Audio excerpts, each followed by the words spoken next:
আকাশবাণী আগরতলা, স্থানীয় সংবাদ পড়ছি সুমন ভট্টাচার্য।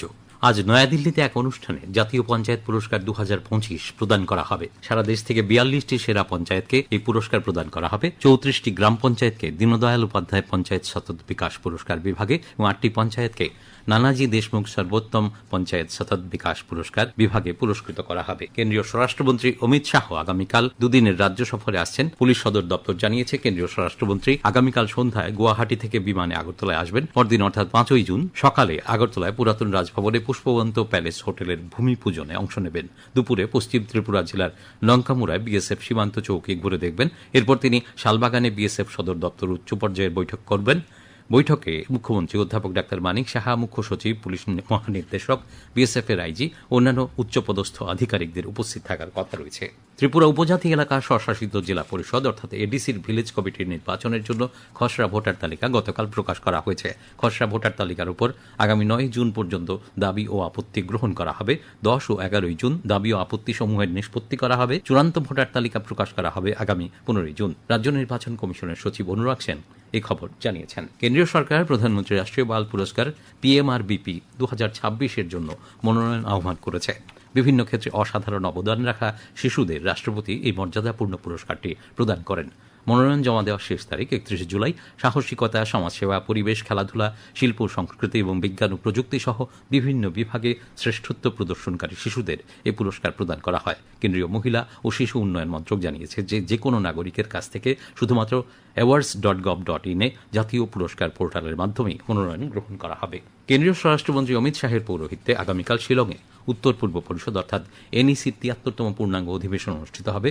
গতকাল লোকভবনে মিজোরামের রাজ্যপাল বিজয় কুমার সিং শিলংয়ে অনুষ্ঠিতব্য এই বৈঠকের প্রস্তুতি নিয়ে আলোচনা করেন।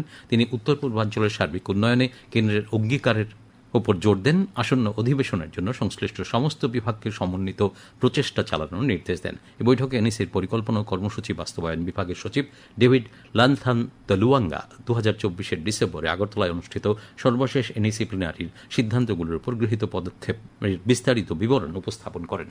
সুপ্রিম কোর্ট রায় দিয়েছে যে অনুকম্পামূলক নিয়োগ থেকে বিবাহিত কন্যাদের বাদ দেওয়া যাবে না।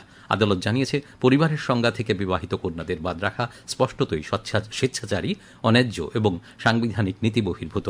এলাহাবাদ হাইকোর্টের একটি পূর্ববর্তী রায় বাতিল করে সুপ্রিম কোর্টের বিচারপতি PS নরসিমা, বিচারপতি অলোক আরাধের বেঞ্চ এই ঐতিহাসিক পর্যবেক্ষণ তুলে ধরেন। 2019-এর সরকারি নিয়ম অনুযায়ী বিবাহিত কন্যাকে পরিবারের অংশ গণ্য না করে এক মৃত রেশন ডিলারের মেয়ের ডিলারশিপের আবেদন খারিজ করেছিল হাইকোর্ট। তবে সুপ্রিম কোর্টে আপিল করায় শীর্ষ আদালত তাঁর পক্ষে রায় দেয়।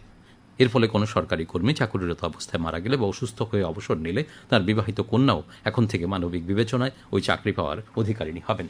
ত্রিপুরা মধ্য শিক্ষা পর্ষদ এর সভাপতি ডক্টর ধনঞ্জয় গণ চৌধুরী জানিয়েছেন, আগামী 6 জুলাইয়ের মধ্যে মাধ্যমিক উচ্চ মাধ্যমিকের বছর বাঁচাও পরীক্ষা অনুষ্ঠিত হবে। তিনি গতকাল জানিয়েছেন, পরীক্ষার উত্তরপত্র পুনর্মূল্যায়নের জন্য আবেদনপত্র জমা দেওয়ার সময়সীমা ইতিমধ্যেই শেষ হয়ে গেছে। পরীক্ষার উত্তরপত্র সেলফ ইন্সপেকশনের শেষ তারিখ হচ্ছে 9 জুন। তথ্য ও সংস্কৃতি দপ্তরের উদ্যোগে খোয়াই পুরাতন টাউন হলে জেলাভিত্তিক শিশু নাট্য প্রতিযোগিতা গতকাল অনুষ্ঠিত হয়। এই প্রতিযোগিতায় 7টি স্কুল অংশগ্রহণ করে। পর্যটন মন্ত্রী সুশান্ত চৌধুরী ত্রিপুরা ও মুম্বাইয়ের মধ্যে সরাসরি বিমান পরিষেবা চালুর জন্য কেন্দ্রীয় সরকারের কাছে দাবি জানিয়েছেন। কেন্দ্রীয় অসামরিক বিমান পরিবহন মন্ত্রী কিঞ্জারাপু রামমোহন নাইডুর কাছে লেখা এক চিঠিতে তিনি এই দাবি জানান। ভারতের প্রধান বিচারপতি সূর্যকান্ত সুপ্রিম কোর্টের 5 জন নতুন বিচারপতিকে গতকাল শপথ বাক্য পাঠ করেন। সুপ্রিম কোর্ট কলেজিয়ামের সুপারিশে কেন্দ্রীয় সরকার তাদের নিয়োগ অনুমোদন করার পর বিচারপতি শিলনাগু, শ্রী চন্দ্রশেখর, সঞ্জীব সাচদেব ও অরুণপল্লী এবং প্রবীণ আইনজীবী ভি মোহনা সুপ্রিম কোর্টের বিচারপতি হিসেবে শপথ গ্রহণ করেছেন। আবহাওয়ার খবর। ভারতীয় আবহাওয়া বিভাগের পূর্বাভাসে বলা হয়েছে, আগামীকাল কেরালায় দক্ষিণ পশ্চিম মৌসুমী বায়ু প্রবেশ করার সম্ভাবনা রয়েছে। এদিকে আগরতলা আবহাওয়া দপ্তর জানিয়েছে, আগামী 24 ঘন্টায় রাজ্যের প্রায় সবকটি জেলায় উষ্ণ আবহাওয়া অনুভূত হবে। আজ দিনের সর্বোচ্চ তাপমাত্রা 35 ডিগ্রি সেলসিয়াস এবং সর্বনিম্ন 27 ডিগ্রি সেলসিয়াসের কাছাকাছি থাকতে পারে। ভোরের সর্বনিম্ন তাপমাত্রা ছিল 27.6 ডিগ্রি সেলসিয়াস। স্থানীয় সংবাদ এখনকার মতো শেষ হল। পরবর্তী বাংলা স্থানীয় সংবাদ প্রচারিত হবে সন্ধ্যে 7:55 মিনিটে।